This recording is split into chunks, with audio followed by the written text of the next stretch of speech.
Muy buen día, estimado oyente. Muchas gracias por visitar este canal. Sea bienvenida a este nuevo mensaje. El día de hoy le presento un breve pero enriquecedor análisis expositivo de un maravilloso pasaje en la Escritura que podemos encontrar en el libro de Juan, capítulo 8, versículos del 1 al 11, y que expone la perfecta justicia de Dios. En él se narra la acusación de las autoridades judías hacia una mujer encontrada en flagrante adulterio, quien fue llevada a la presencia del Señor Jesús para que Él diese un veredicto. De esta forma, estos buscaban comprometerle con alguna palabra en contra de la ley, para así desacreditarle a los ojos del pueblo y luego apresarle. Veamos el contexto de esta historia. En los versículos 1 y 2 leemos: Jesús se fue al monte de los olivos, y por la mañana volvió al templo, y todo el pueblo vino a él, y sentado, él les enseñaba. Aquí vemos que el Señor proseguía con su enseñanza hacia el pueblo, a pesar de la persecución a la que estaba sometido por parte de las autoridades religiosas judías. El segundo versículo precisa que todo el mundo vino a él, es decir, que el Señor gozaba de credibilidad y su palabra atraía a mucha gente. Y aunque este grupo de gente que le seguía no estaba conformado necesariamente por convertidos, sí vemos que el Señor cumplía con su misión: dar a conocer el plan de salvación que el Trino Dios había ideado para salvar al hombre de la condenación eterna. El Hijo de Dios se sentaba junto a ellos y les enseñaba. Leemos enseguida en el versículo 3 y 4. Entonces los escribas y los fariseos le trajeron una mujer sorprendida en adulterio, y poniéndole en medio le dijeron: Maestro, esta mujer ha sido sorprendida en el acto mismo de adulterio. Imaginemos esta escena, estimado oyente. Es evidente que esta mujer no despertaba ninguna compasión a estos eruditos de la ley judaica. Muy probablemente, al ser sorprendida en pleno acto de adulterio, fue tomada y arrastrada con la poca ropa que llevaba puesta en medio de la gente hasta el templo. Sabemos que los fariseos se sentían superiores al pueblo y despreciaban a las personas que consideraban pecadoras o que sufrían de alguna enfermedad grave, pues ellos veían la enfermedad como consecuencia directa de sus pecados. Esto lo vemos también en el pasaje que analizamos anteriormente sobre la mujer que sufría de hemorragias.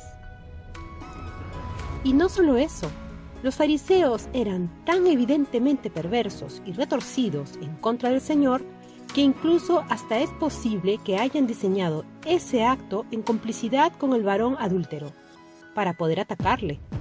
De ellos podía esperarse todo.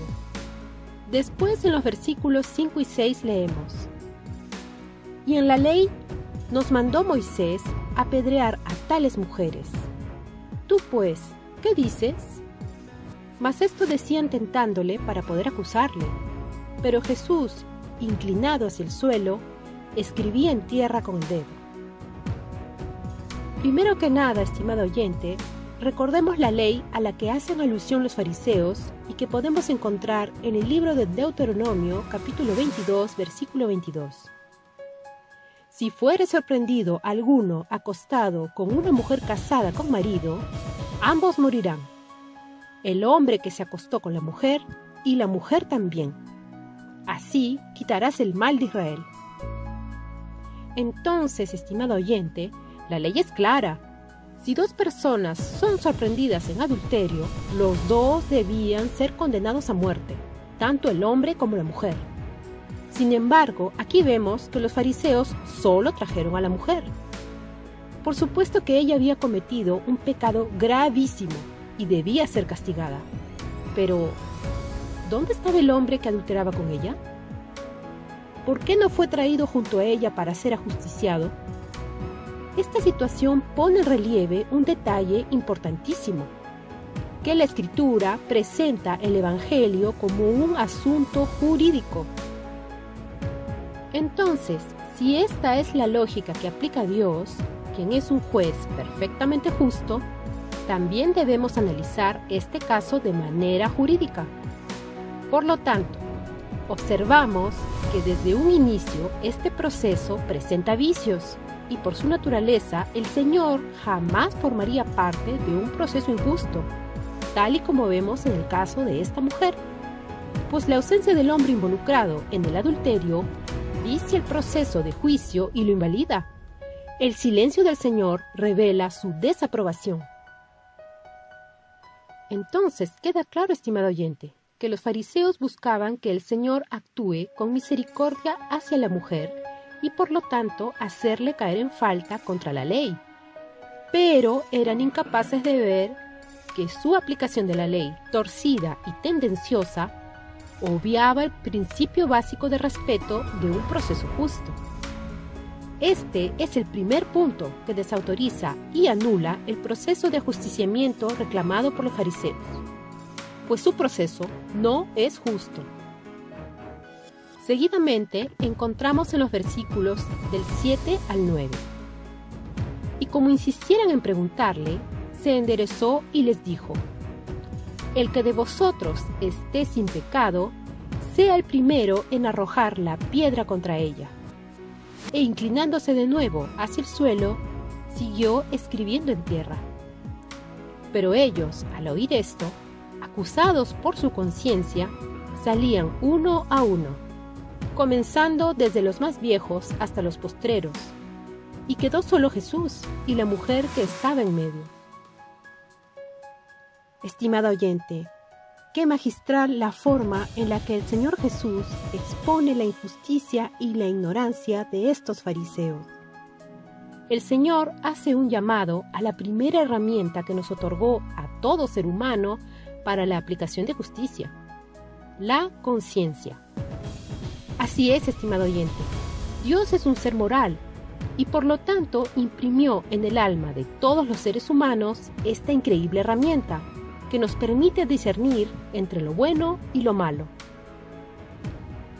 Entonces, ¿quién de estos fariseos podía atribuirse una pureza que ningún hombre tiene?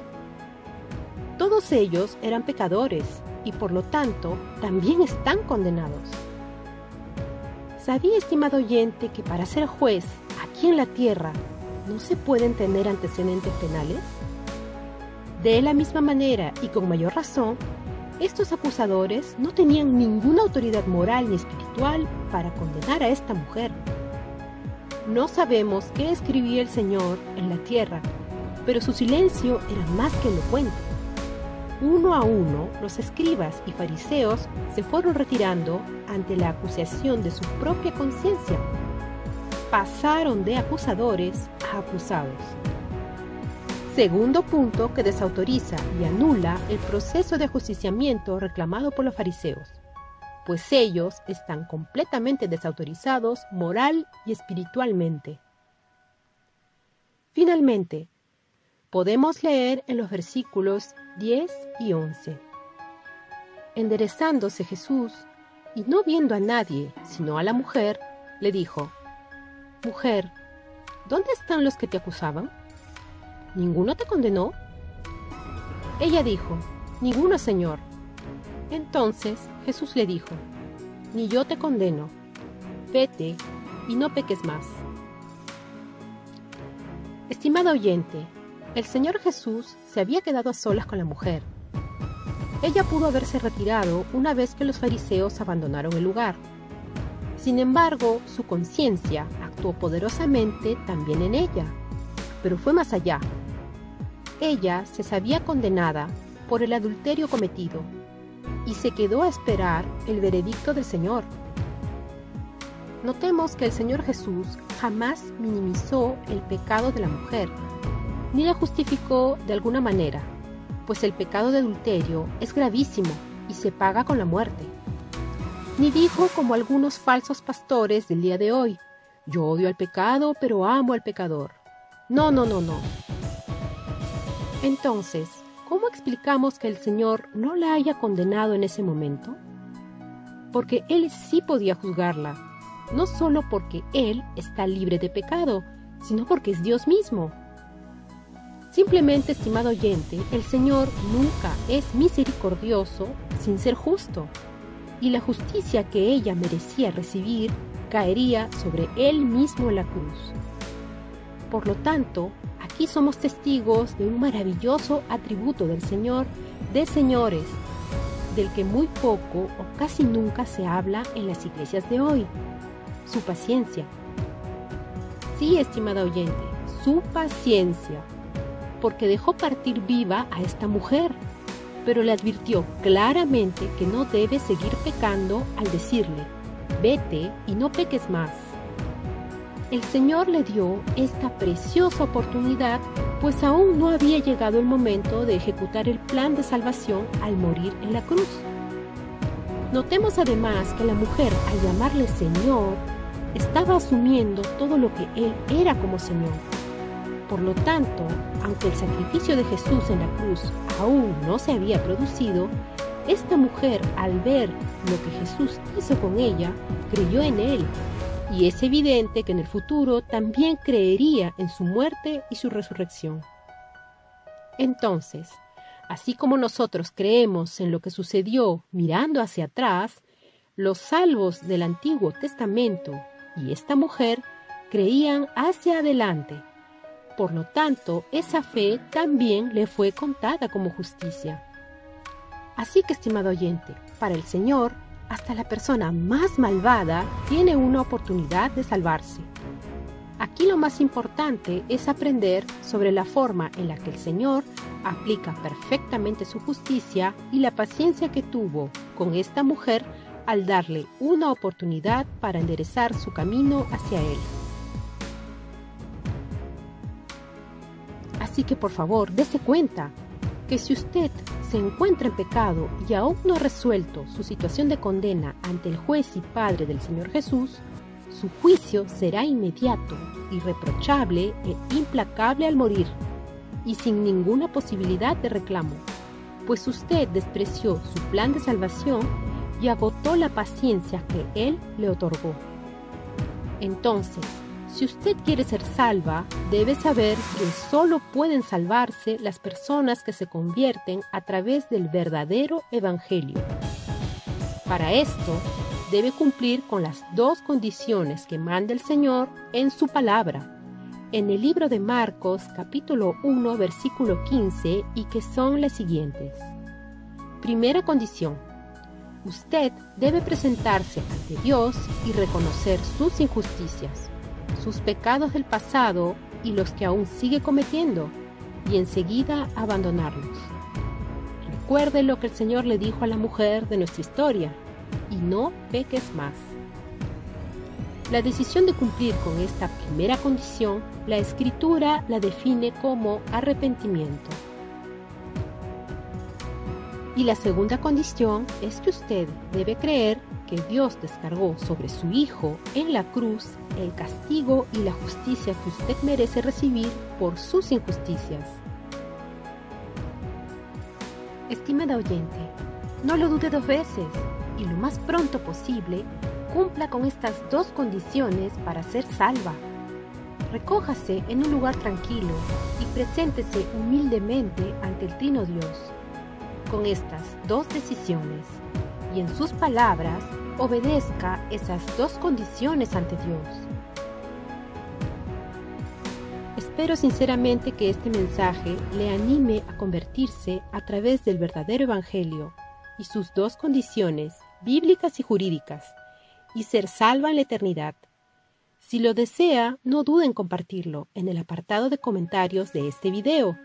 Nos alegrará mucho tan hermosa noticia. Y hasta aquí llega mi mensaje, estimado oyente. Le agradezco nuevamente por su visita. Hasta pronto. Les saluda Joana desde Francia.